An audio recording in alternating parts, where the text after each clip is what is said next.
We are back with you live once again on another Johnny Torch Live broadcast. Broadcast number 217. And we've titled this one Rambling and Stammering because I have no topic whatsoever for this broadcast. It's probably going to turn out to be another coloring stream, another art stream. But, I don't want to, especially since I've been getting a lot of new subs, and I appreciate each and every new sub. I want to thank you guys. And as I said on Twitter, if you give me a comment and let me know that you subbed, I'll try to sub back to all active channels because that's the kind of guy I am, right? So Sunday evening here now on the East Coast, our first weekend of football. And I got to say, Cam Newton did a really good job there on the Patriots. Tom Brady didn't have as much success, but we're going to have to mention that because here in New England, we're still kind of smarting over that. But I wish Tom Brady all the best. I hope he does good in Tampa Bay and Gronk. No hard feelings. And I have a feeling that Bill Belichick is still one of the premier coaches, if not the premier coach in the league. We're going to do all right. Cam Newton is pretty spiffy himself, so we're going to do all right. All right, so if you have any comments, if you're watching this live, be sure to put them in the chat, and I will entertain them. We, of course, are going to hope to be here for a little while. We're going to talk about whatever I can possibly talk about while I'm doing a little coloring. Before we get to that, though, we are going to let me share screen here. We're going to talk once again about the Doom to Failure Indiegogo campaign that we are still running for Bullets Bourbon. You are crazy. You are out of your mind not to be rushing to Indiegogo right now to back this book, these books. This is an entire library of comics waiting for your perusal. The Adventures of Bullets Bourbon Private Eye. This is called the Bullets Bourbon Chronicles because these are the... Now, I had to go and look this up. I don't know. Are these graphic novels or trades? Trade paperbacks? Trades? What's the difference? I think a trade is when you collect the issues. And a graphic novel is like a one-shot sort of... I mean, like, for instance, I guess The Dark Knight Returns is considered a graphic novel because I think that all came out at one time. I don't know. I was a little young at the time. I really don't remember. And something like Watchmen, for instance, is a trade because I think that did come out individual issues. I could be wrong because, again, this is like I was like 7 or 8 years old. I don't know what was going on in the industry and what they called what. I could be wrong. But these are the trades. These are the collections of the issues. The first issue remastered, the Bullets Bourbon Chronicles. The story is called It's Always Something. You get it for only 7 buckaroos, only $7. And again, these issues are 100% done. If I had my camera on, I would be showing you the box, or the box is actually full of comics that are waiting to be sent out to worthy homes, people who enjoy indie comics, people who want the best in action-adventure comics, the best. And I only provide the best for my customers at a price you deserve. $7 for the first issue, 32 pages. 32 pages of action, adventure, excitement, thrills. And that's only the first tier, mind you. If you're willing to go to $15, you get the sequel as well, which is the exciting, extravagant adventure where Pencil Neck is introduced. He is the most dangerous of Bullet's rogues gallery, if I may. And he is the mad as a March hare, really unpredictable and interesting foe. We also have, for $25, the trilogy, which has Carrot Top and Pencil Neck team up with the fate of the free world in the balance. And my favorite perk, of course, is the featured perk, bonus features, which is the whole Megillah. This is everything thrown in, nothing held back. We have the Family Jewels, which is the very exciting issue that I'm working on, the storyline that I'm working on right now. It is going to be 20 pages. It is not, this is the only one that's not 100% done. It is at the printer, so, but by the time the campaign is over, I'm sure to get these issues to send them right out. We also have a magnet and a few stickers to throw into the mix here with this perk. $30, and you get 132 pages. 132 pages for only $30. I ask you, who else is going to give you this bargain? Try it out for yourself. You will not be disappointed. Action, adventure, humor, a little romance. It's kind of unrequited romance. Bullets is, of course, a down on his luck private eye. And honestly, the most exciting comic that no one has read, I'm afraid.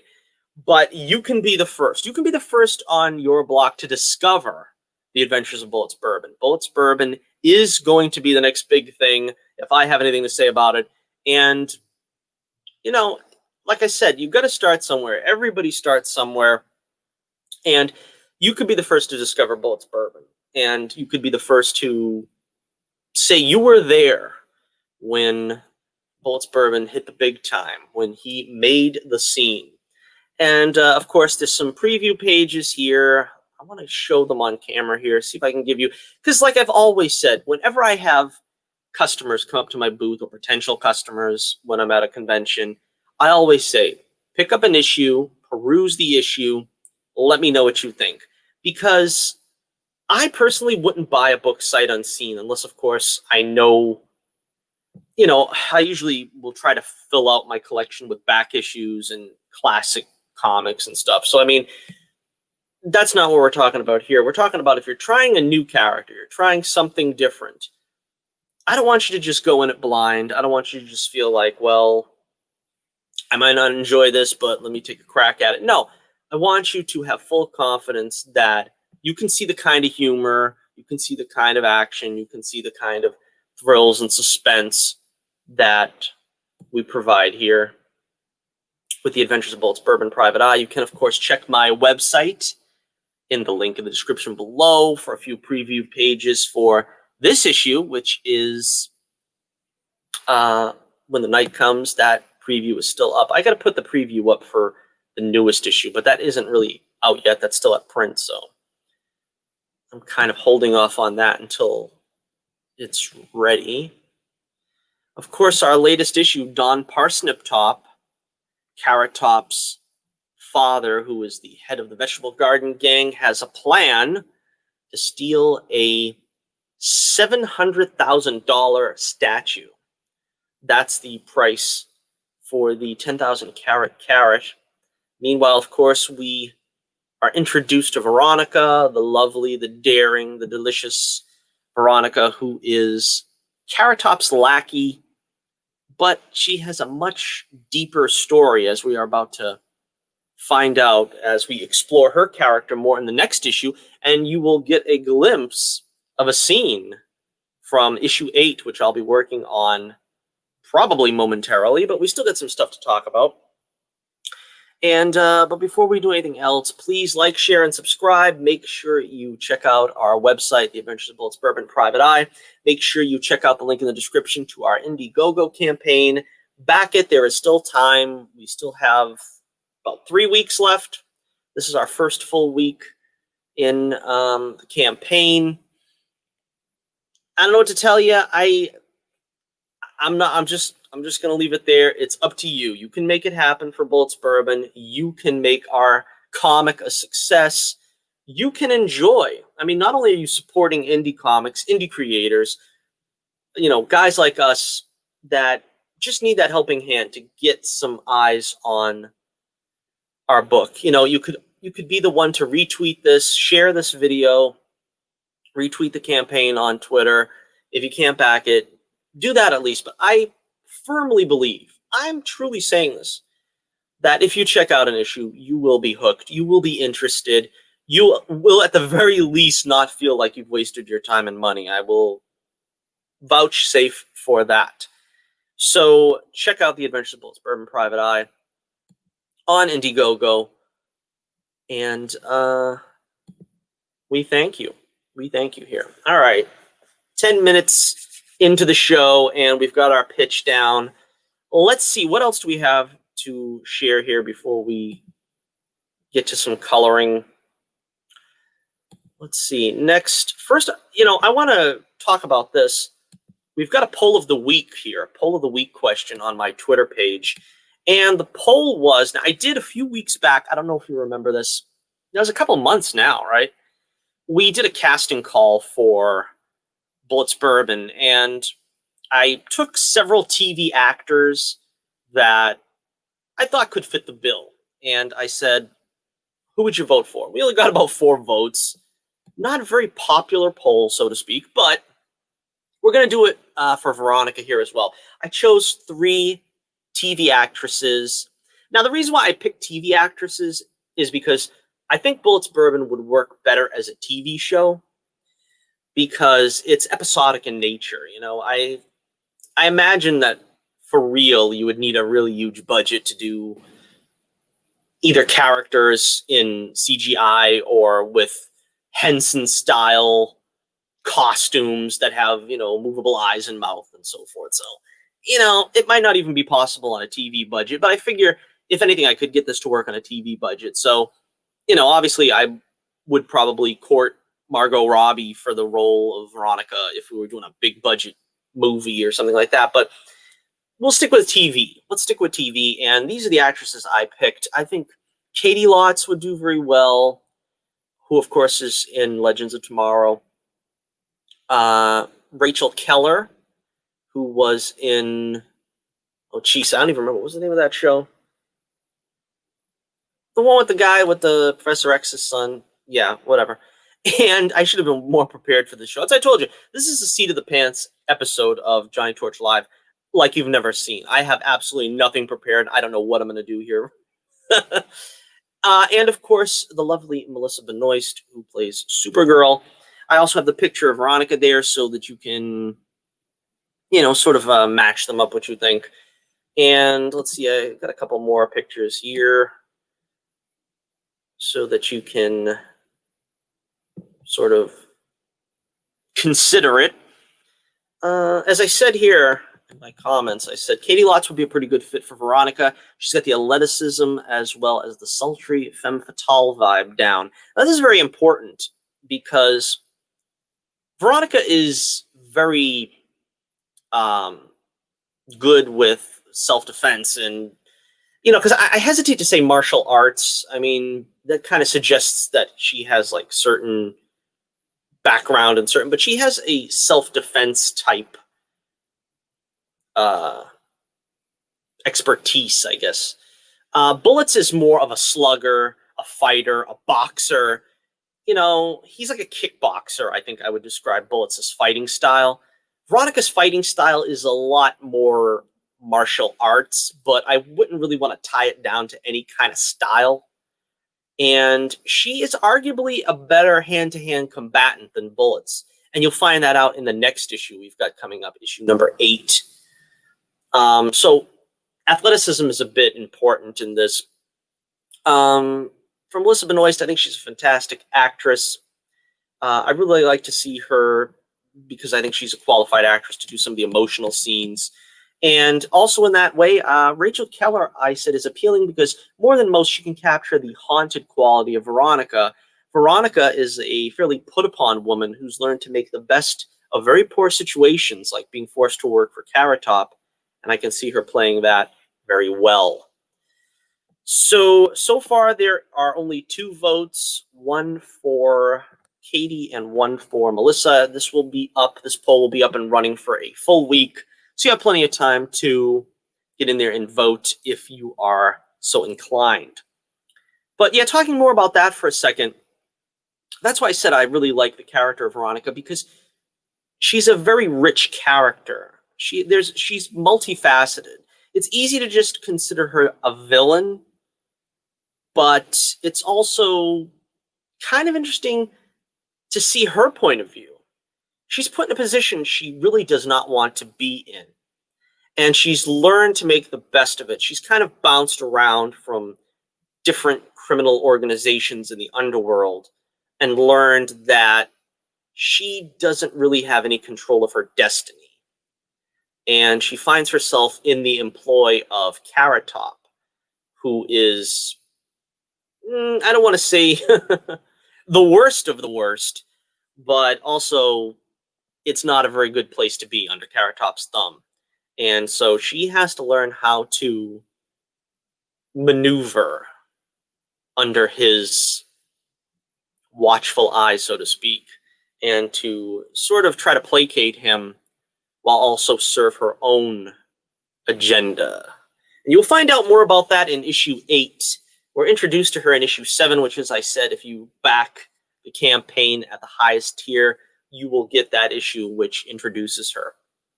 So again, hopefully I have whetted thy appetite for the further adventures. And please check out our Twitter page, and you can vote in said poll. Check out the link in the description below. Okay, so with that, let's see. Let us see if we can do a little work on this issue. All right, issue number 8. And this is this isn't even completely finished. I really should do some more inking, but I want to do some coloring because inking is much more stressful for me, and I will be here all night doing that. So we're going to do some coloring, and then I'll go over some of the things that I think need to be inked a little more later. Now where did I put my stylus? Live broadcast, and I can't find my stylus. All right, now I got the stylus here. This is really cool. The new laptop I've got has a stylus that fits in magnetically into the chamber here. But the reason why I don't like to use it is because I used it last week, and if you noticed in last week's episode, you could hear it. It sounds really hard, the nib against the screen. All right, so I found my stylus. There we go. When you talk and try to clear up the dead air, we can find. I hope you also don't hear me rustling around papers and stuff, because I heard a little of that too last week. So we're going to try not to move things around too much. I have, if you've noticed here, I have gotten rid of the dialogue in these balloons because this is going to, I want this to remain a surprise, at least for the moment. But I will say this is a scene of Veronica getting grilled by Joe and Chubby in the interrogation room of Stark City's police department. So, yeah, this is, they are the first to be introduced to Veronica, and we will see this in issue 8. All right, so again, I'm just going to try to get some work done here and horse around while we talk about some of the cool stuff that is going on in the world of comics. Let's talk first about DC fandom, or fandom, as I'm wont to say. I think that's how it's pronounced. Is it fandom or fandom? I don't know. Anyway, I signed up, which is, I guess, the only way to do it. You have to sign up now to watch it. I don't know, but anyway, I watched all the TV panels. I really didn't take copious notes because it didn't seem like there was a whole lot there that was, I don't want to say interesting, but there was nothing sort of, nothing earth-shatteringly interesting, I guess. Let's see, we saw the Flash panel, the Flash TV show, and apparently Godspeed is going to be the villain next season once they finish up with the Mirror Mistress, or whatever she's going to be called. I don't know, does she have a name? Are they going with Mirror Master? I personally am against when they try to sort of, pass mantles and stuff. It doesn't make no sense. Make it a new character. Don't just say, oh, this is, I should say that, of course, the Flash is a mantle-passed character, or I guess as they call it, a legacy character. But I don't know. I don't dig when they do that. Alrighty.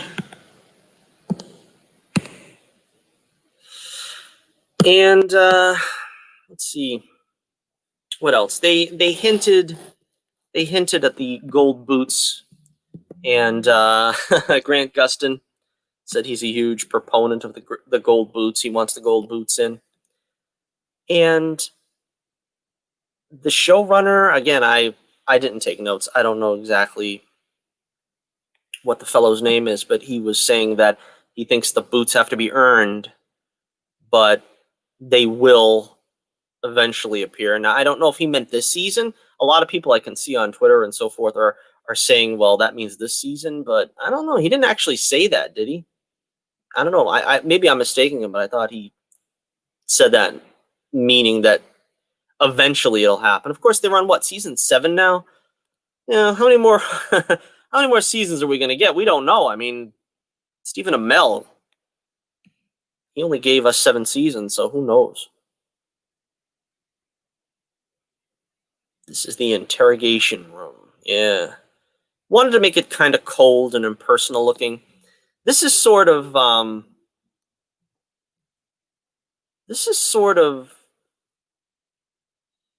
you know how they do it in all the procedurals nowadays, where they have like them handcuffed to a table and stuff. Yeah, I didn't want to do that here. I shouldn't say this. I really shouldn't say this. Now that I look at this, of course, I came up with the story. I drew the story years ago. It kind of looks kind of Basic Instinct-ish. Trust me, it's not going to be that way. It's not. I promise. The scene is not going to be anything like Basic Instinct. But I don't know if subconsciously, maybe that's what I was thinking. I don't know. But she's sitting sort of defiantly in this interrogation room while Joe and Chubby grill her. Can I say grill her? I think I can say grill her. And she's not having any of it. If you can see by her expression right here, she's not going to have any of it. Yeah, she's a fun character. You know, I was waiting to put a femme fatale, a female villain into the series, and it's so much fun. Bad girls are so much fun. Maybe not in real life, but in the comics anyway. So I'll go out on a limb and say that. Let's see, what else? I saw the Legends of Tomorrow panel. Again, not much to say there, I don't suppose. What is it? They put Astra as a regular now, so she's going to be back. She's living with Constantine. So I'm glad they're still in the show. Sarah, of course, being abducted by aliens or whatever was kind of a weird place to end it. But they say that they are going to follow Sarah's storyline while she's not going to be with the main cast. I kind of have my reservations about that. I kind of feel like they're Carlos Valdezing her. They're kind of like going to write her out and just have her have 15-minute segments, like maybe in the show, interspersed, sort of like every, you know, I don't know, 15, 20 minutes, there'll be a 3-minute segment of her. I don't know. But again, you know, when you're around that long and you've been doing a show for that long, you just got to do the best you can to come up with something new. And I guess that's what they're trying to do. They're coming up with something new. And I don't know, they kind of hinted that, I don't know, Isis, they don't really even call her Isis in the show. What is it, Zari? I guess her 2 personalities were too cumbersome to continue to have both personalities in the show, so that's why they're sticking with Zari 2.0. That was interesting. Everything's interesting. Everything you have to say to me is interesting. And what else? Stargirl, I've seen that panel. Amy Smart saying that she wanted to be a superhero. I feel for her. I kind of felt like, yeah, you know what I mean? When I watch the show, I keep thinking to myself, is the whole family going to become something? Because, like, for instance, Black Lightning, what's the mother's name on the show? Lynn, I think.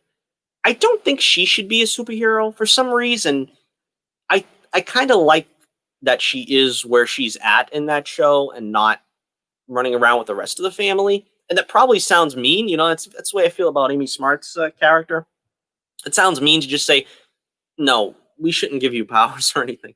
But I kind of feel like, I don't know. I kind of feel like I don't know what you do with her now that she knows that, you know, there's superpowers going on in her family and she still's like kind of not allowed to. I think in Lynn's case, she's smart and, you know, not to not to put Barbara down or anything, but I mean, she's like a scientist and stuff, so she can get away with being the de facto smart person. They said Solomon Grundy will return. There's a possibility that Dr. Midnight Part 2 will get the owl. They're going to talk more about the pink pen, whatever that was about. So there's still some good stuff. There's still some goodies to explore on that show. What else? Let's see. Batwoman. They introduced the new Batwoman actress. And again, I don't really know what to expect from that show now. But I didn't really know what to expect from it the first time, and I kind of enjoyed parts of it. I liked Alice. So, I mean, I'm going to try to give it a chance, but I really don't see how they're going to... You know, typically shows have done this. Shows have done this like The Dukes of Hazzard. I don't know. I can't think of any really too many off the top of my head. I suppose Welcome Back, Kotter, when they had to replace John Travolta. It's like just unusual to see that. Back in the day, they used to do this a lot, though. But when you have to like replace the main character, and there's like really nothing you can do about it other than just grin and bear it and say, well, this person's gone and you're going to have to deal with the replacement. Kind of strange. But, you know, kind of the way it has to be, I guess. All right, now, let's see. Was there any other panels that were of any interest?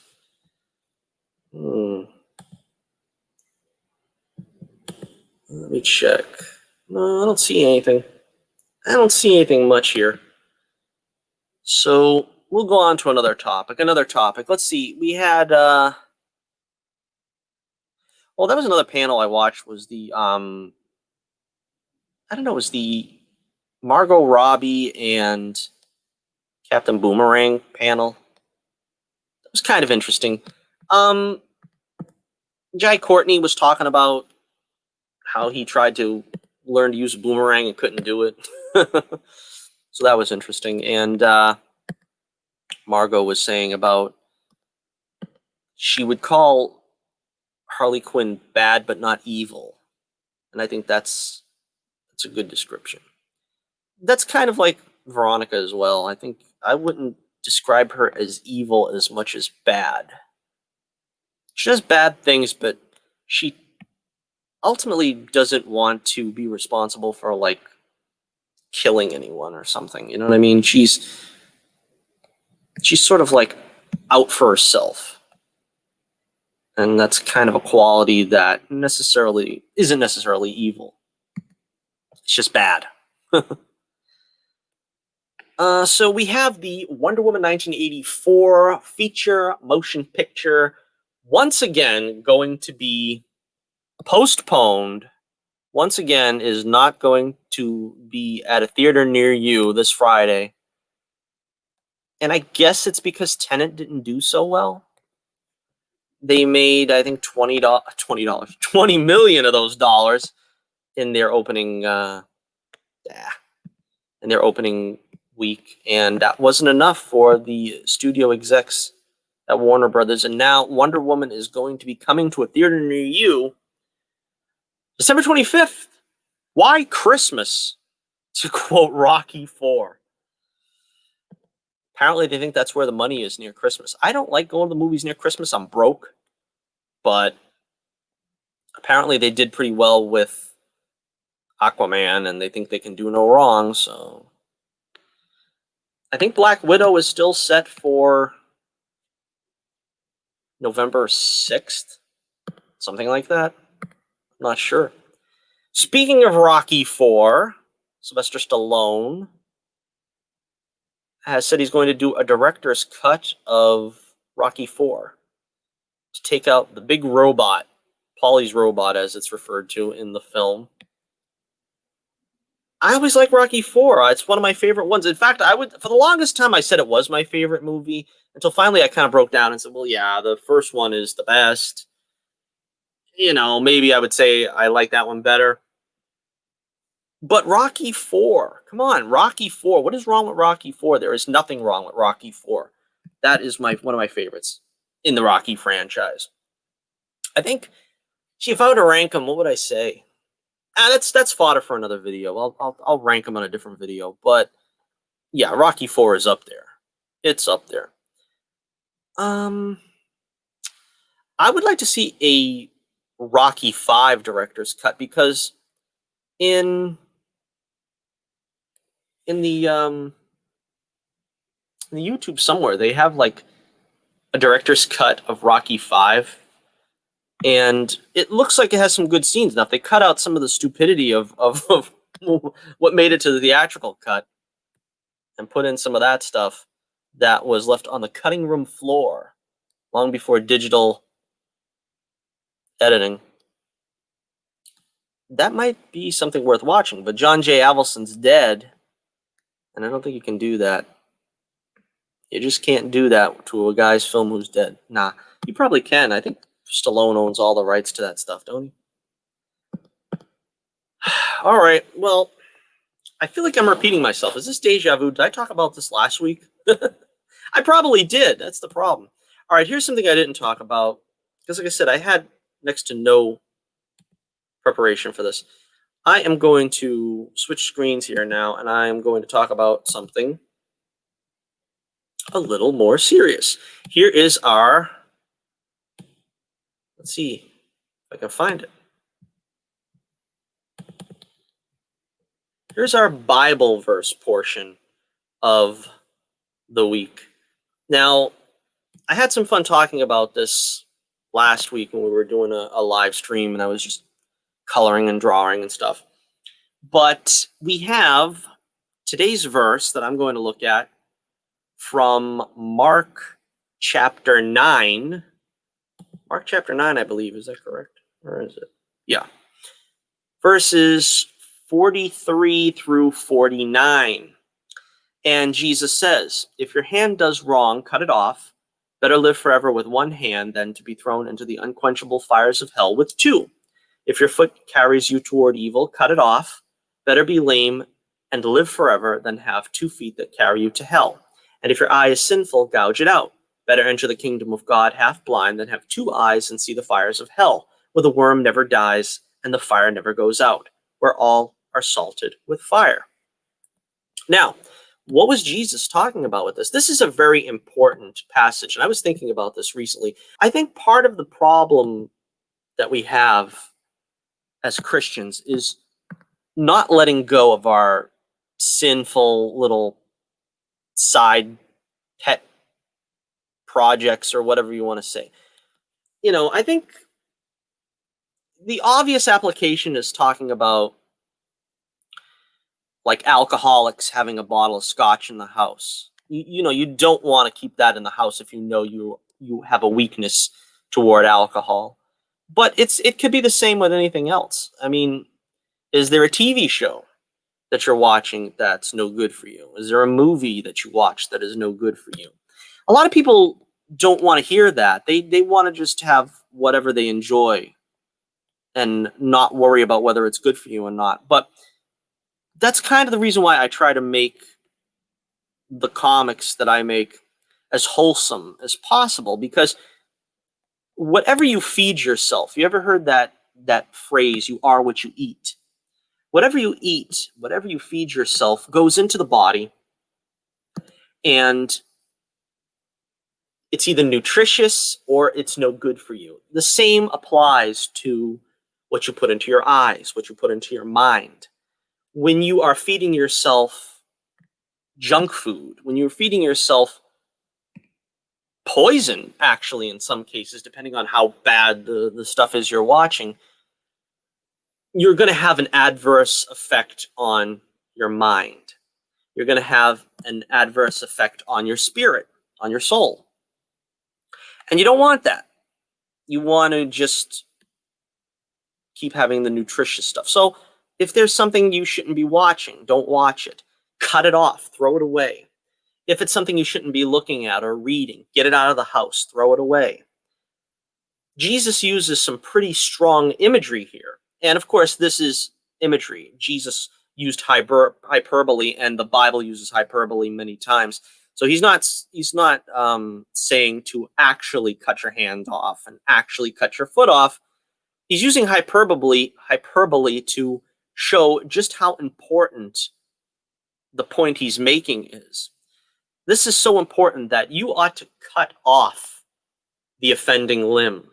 Get rid of it. It is better to not have that limb to carry you towards sin than to continue to have it and just make excuses for it, because there is no excuses later on when you find yourself in hell. And so I think that's an important thing that I'm trying to take more seriously. And I think all of us should. You should take more seriously what you're taking in through your eyes, into your mind. Don't let it be something that festers inside of you and makes you ugly, that makes you think bad thoughts, evil thoughts, lustful thoughts, raunchy thoughts. It's through the eyes and through the ears that we feed and nourish our soul. And that's why it's important also to feed and nourish our soul on the Word, on the Bible every day. And I read it every day, and I meditate on it as much as possible. And that's really what we should do.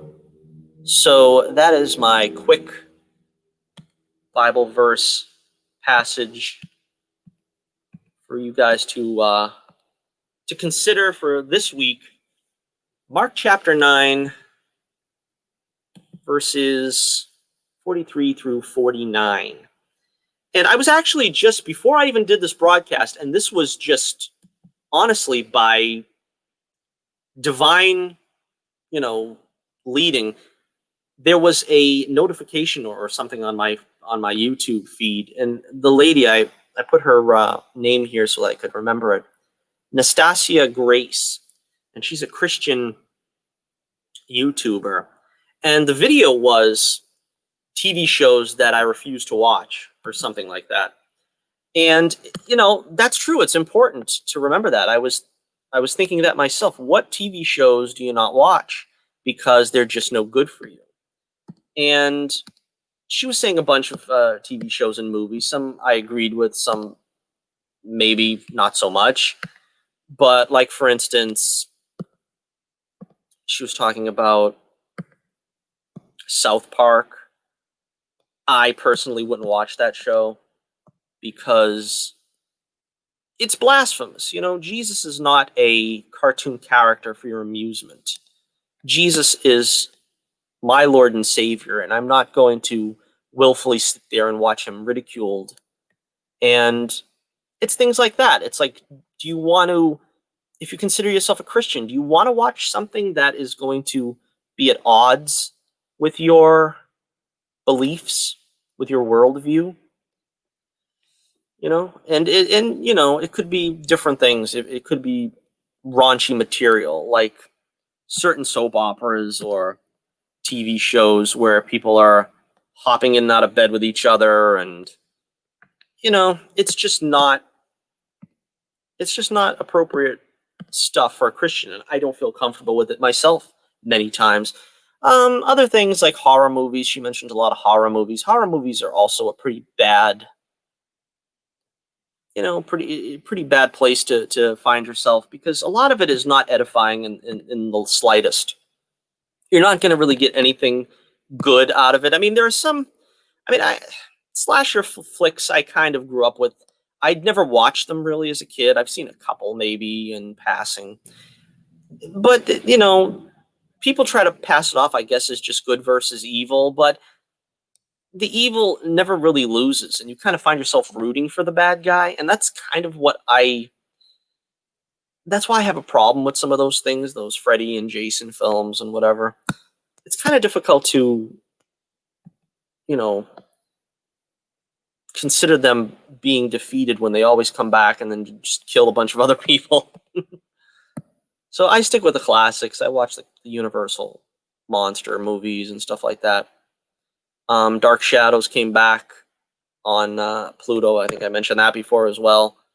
So that's kind of the classic stuff. Even Dark Shadows, though, at times I was kind of concerned because they did a lot of stuff with seances and stuff like that, and that kind of stuff. That's when I was a little concerned. But I think on the whole, when they just stuck to sort of aping the Universal type horror films,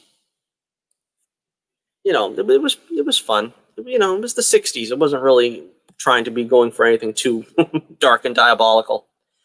All right, so just bear in mind that this Bible verse is our verse of the week. Mark chapter 9, verses 43 through 49. All right, we're going to be wrapping it up here pretty soon. Let's see, how is this coming along? You want to take a look before we wrap it up. And let's see. Pretty much got Joe and Chubby done. And I want you guys to see the comments here that they're making. That's pretty funny, but we're going to save that for later on. We don't want to show everything. We don't want to share everything right away.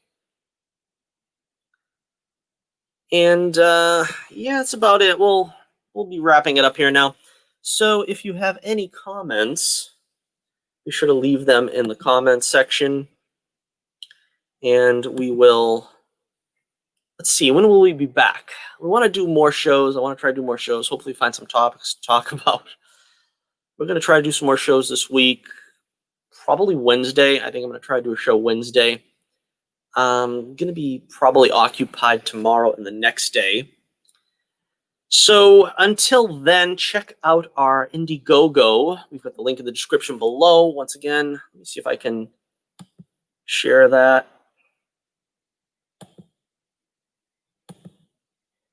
Let's see. No, I can't find it. Where did I put it? Oh, there it is. And if you want any more of this stellar broadcasting coming your way, make sure you tell your friends to sub to the channel.